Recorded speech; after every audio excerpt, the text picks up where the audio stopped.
জামাতের এখন 5 ওয়াক্তের জায়গায় আমি মনে করি তাদের প্রত্যেক ওয়াক্তে 10 রাকাত করে সুন্নত এবং নফল নামাজ পড়ে আল্লাহর কাছে শুকরিয়া আদায় করা দরকার। কারণ আজকে তারা বিরোধী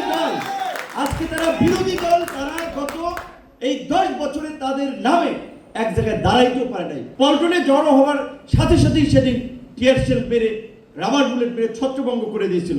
গণতন্ত্র মঞ্চের কর্মসূচি ছিল মৎস্য ভবন মোড়ে। আমি কাকরাইল মোড়ে আস্তে আস্তে শুনি রিজভী ভাই গ্রেপ্তার, এবং কাকরাইল ওইখানে স্টে করা অবস্থায় যুব দলের এক নেতা বলছিল, ভাই আমি যুব দল করি ঢাকায়। আইসা কথা বলে গেছে, কতক্ষণ পর বিএনপি অফিসের দিকে যেতে যেতেই দেখি ঠাস করে গুলি লেগে শেষ, স্পট ডেথ। তারপরে সেগুন বাগিচা থেকে একজন মহিলাকে ইসলাম ব্যাংক হসপিটালে পেটে গুলি লেগেছিল, সে জানালার পাশে দাঁড়িয়েছিল বোধহয়, বা আন্দোলন দেখতেছিল। এই বর্বরতা, তার পরবর্তীতে আব্দুল আহাদ থেকে শুরু করে রিয়াগো, এবং সবচেয়ে প্যাথেটিক যে মানুষ মেরে আগুন জ্বালিয়ে দিয়েছিল। পৃথিবীর ইতিহাসে এরকমের নাই যে এই 1 মাসে এইভাবে নরহত্যা চালিয়েছিল, এবং সেই সংগঠন রাজনীতিতে কামব্যাক করেছে। আমার অনেকগুলো বক্তব্য আছে আওয়ামী লীগের নেতা কর্মীদের উদ্দেশ্য করে বলেছিলাম, আফগানিস্তানে যখন আফগান সরকারের পতন হয়, ঘানি সরকারের, তখন বলেছিলাম যে ওরা হেলিকপ্টারের চাকা ধরে পালাইছে। আপনাদের নেতা কর্মী যারা আছেন এরা পালাইতেও পারবেন না, জায়গাও পাইবেন না, লুটপাট করছে এমপি মন্ত্রী, আপনাদের দেশে থাকতে হবে। কারণ দেখেছিলেন সেই সময় বিএনপির যেখানে কর্মসূচি সেখানেই হামলা। আমরা আমাদের কিছু ছাত্র যুবক তরুণরা প্রোগ্রাম করতে গেলেই আক্রমণ।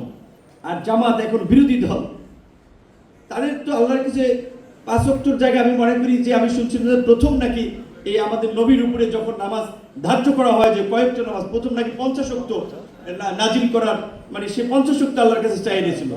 পরে সেটা আবার যখন মানে এত নামাজ পড়া উম্মতের জন্য অসম্ভব হতে পারে, যাই শেষ পর্যন্ত সেটা 5 ওয়াক্ততে পরিণত হয়।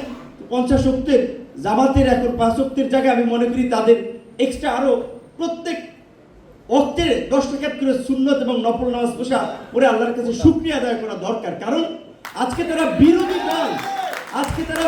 দল, তারা গত এই 10 বছরে তাদের নামে এক জায়গায় দাঁড়াইতেও পারে নাই।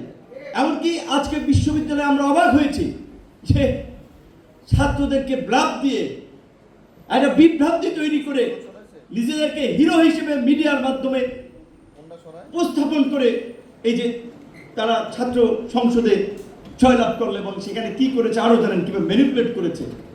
এই সমস্ত একটা ছেলেকে দেখান যারা গত 5 বছরের মিছিল মিটিং এ রাজপথে ফাইট করছে ছাত্র দলের মধ্যে, কিংবা ছাত্র অধিকার পরিষদের অল্প কিছু ছেলে ছিল, প্রত্যেকটি ছেলে লড়াই করেছে রাজপথে থেকে।